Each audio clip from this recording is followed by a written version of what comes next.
Okay, let us now find out the horizontal range.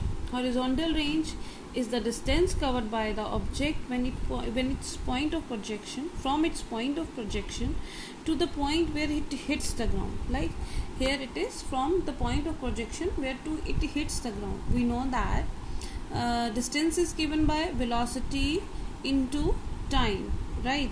So horizontal range we are going to find out. So horizontal velocity is u cos theta, and the time is time of flight, which is capital T. So we'll write here r is equal to u cos theta into capital T. So this is u cos theta, and T was what? T was 2u sin theta by g. So now solving it, this would be 2u square sin theta cos theta by g. And we also know that 2 sin theta cos theta is equal to sin 2 theta. Using the formula, I would write here, using formula 2 sin theta cos theta is equal to sin 2 theta.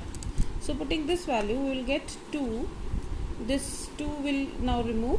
This is u square sin 2 theta divided by g. This is the formula for horizontal range. Now to find out the maximum horizontal range, this sin 2 theta should be maximum. Now sin 2 theta should be maximum means sin 2 theta should be equal to 1, or we can say 2 theta should be equal to 90 degree and theta is equal to 45 degree. It means when the projectile is projected at angle 45 degree, in that case the horizontal range means this range will be maximum. So in that case r is equal to u square by g.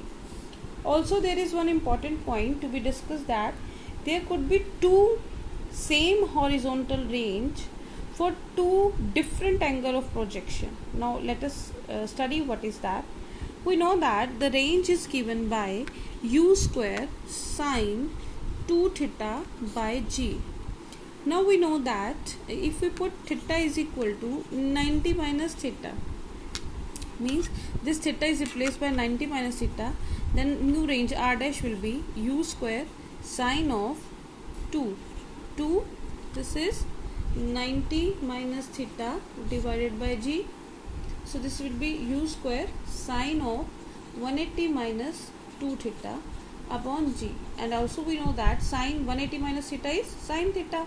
So that is again u square sin of 2 theta by g. So this is what? This is the range which is exactly equal to that range.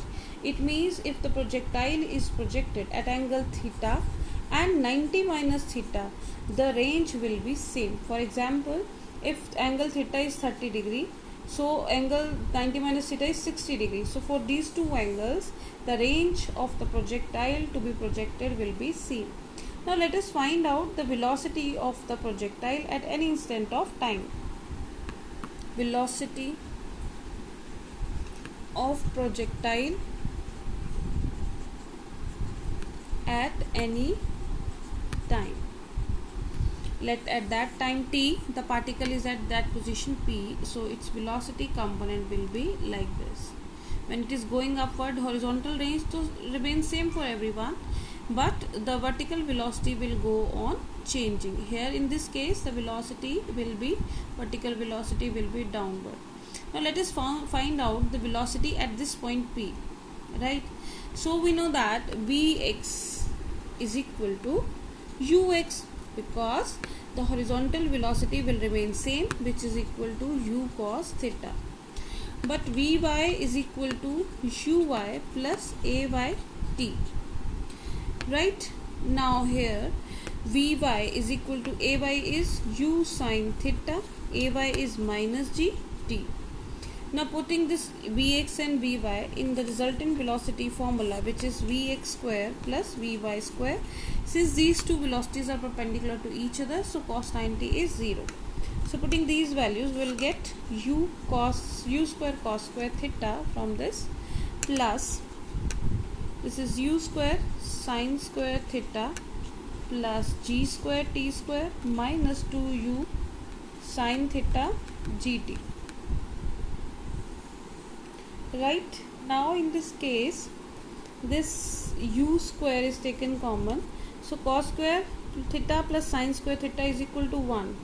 We know the formula, sin square theta plus cos square theta is equal to 1. We have used this formula. So plus this is g square t square, so I will not write it again.